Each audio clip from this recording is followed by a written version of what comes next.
राधे राधे। हरे कृष्ण।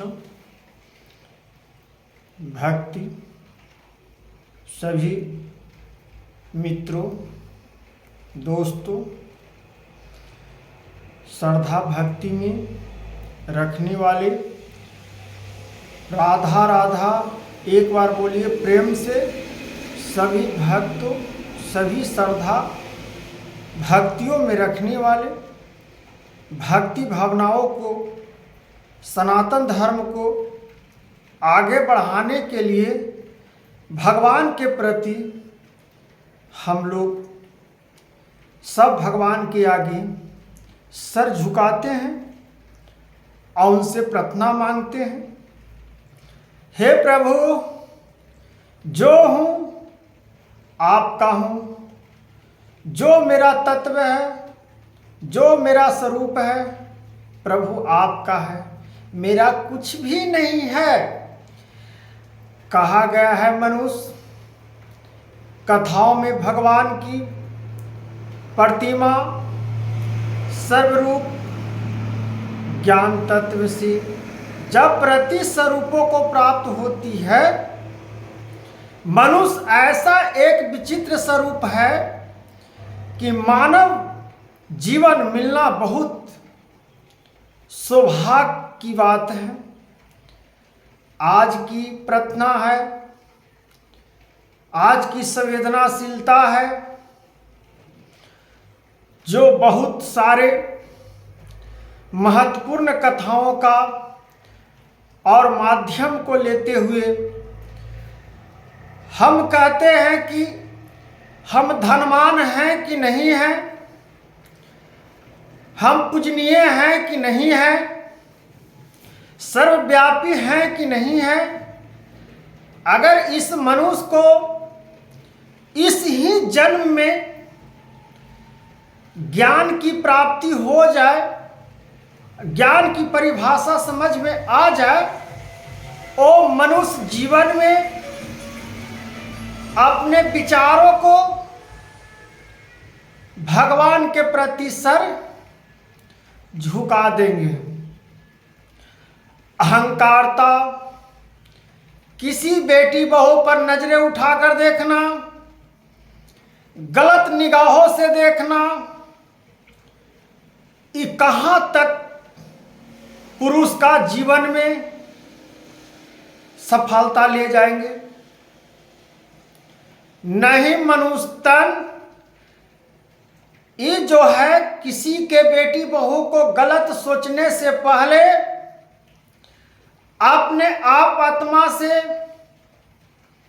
सोचिए कि हम गलत करने जा रहे हैं कि सही करने जा रहे हैं। इसका उत्तर स्वयं आपको मिल जाएंगे। मन है और दिमाग है, दो तत्व है। मन कहता है कि हम ये काम करेंगे, छेड़खानी करेंगे, लेकिन दिमाग क्या कहता है? कहता है ना, ये तुम गलत करने जा रहे हो। किसी को बेटी बहू को अपना बेटी बहू समझना चाहिए। भगवान श्री कृष्ण जी स्वयं कहते हैं कि जो मेरे भावनाओं को अंदर देखो, उस प्रकार से अगर मनुष्य अपना जीवन में इस प्रकार से सहीलता को समझ जाएगा और समाज को लेकर चलने की उसके पास ज्ञान हो जाएगा, प्रति भावनाओं को समझ जाएगा और न किसी के गलत कर सकता है, न किसी के बारे में गलत सोच सकता है। दिमाग से चलेगा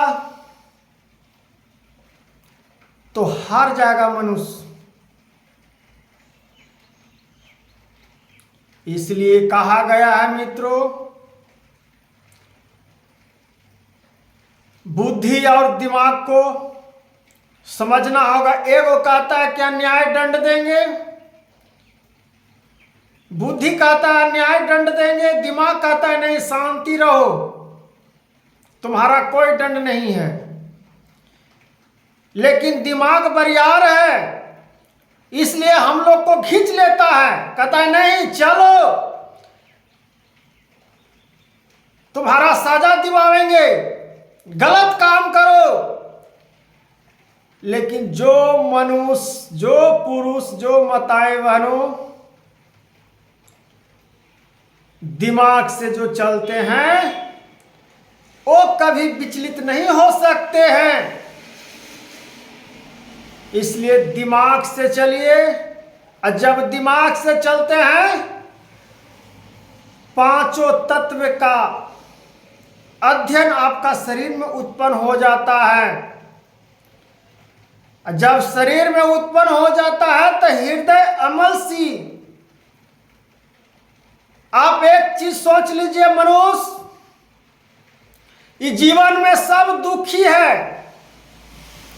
कोई सुखी नहीं है। कोई कहता है कि सुखी है, आप इतना तक सोच लीजिए कि महात्मा, साधु, संत, ऋषि गण, भगवान ने भी दुख काटे हैं। लेकिन यह दो प्रश्न का उत्तर लेना है कि हम लोग दुख में रो पाते हैं। अमला पुरुष,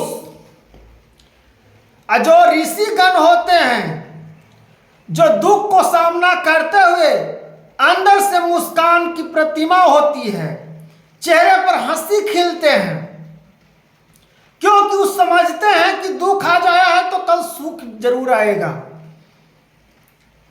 इसलिए वो परमात्मा में जुटे हुए हैं, इसलिए वो सारे दुखों को त्याग देते हैं, असुख में अमल हो जाते हैं। इसी प्रकार से मनुष्य जब लालसा एक पर तीन होती है, भावनाओं का उत्पन्न होता है, तो लगता है कि मनुष्य जीवन बेकार जीवन मिला है। ऐसा होता है ना मनुष्य तन? बेकार मनुष्य तन नहीं मिला है, बेकार तो हम लोग कर रहे हैं, प्रभु को पहचान नहीं रहे हैं।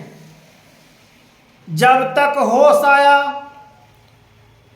जब तक हम प्रभु को पहचान ही में मेरा समय कट गया, जब तक फिर हम शमशान घाट तक चले गए, न प्रभु को पहचाने ढंग से और न प्रभु को भजन किए ढंग से, सब अधूरा ही ललसा रह गया। इसलिए प्राप्त करने के लिए भगवान का गुणों का स्मरण करना बहुत जरूरी है। राधा राधा, राधे कृष्ण, सीताराम सीताराम, ये जब मुख से निकलेगा मित्रों, दोस्त, तो जीवन में आपका कभी संकट का सामना करना नहीं पड़ेगा। संकट आएगा भी तो आपको छू नहीं सकता। आपको देखकर, जैसे लक्ष्मण जी को मेघनाथ ने जब बाण चलाया था तो लक्ष्मण जी के घूम के ब्रह्मा विष्णु जी प्रणाम करके वापस तीर लौट गया। उसी प्रकार से जब हम भगवान का नाम लेंगे तो जो मेरे पर विपत्ति आने वाले हैं वो विपत्ति हमको टल जाएगा। इसलिए मनुष्य तन जीवन में ललसाएं बहुत नए नए प्रकार के होते हैं।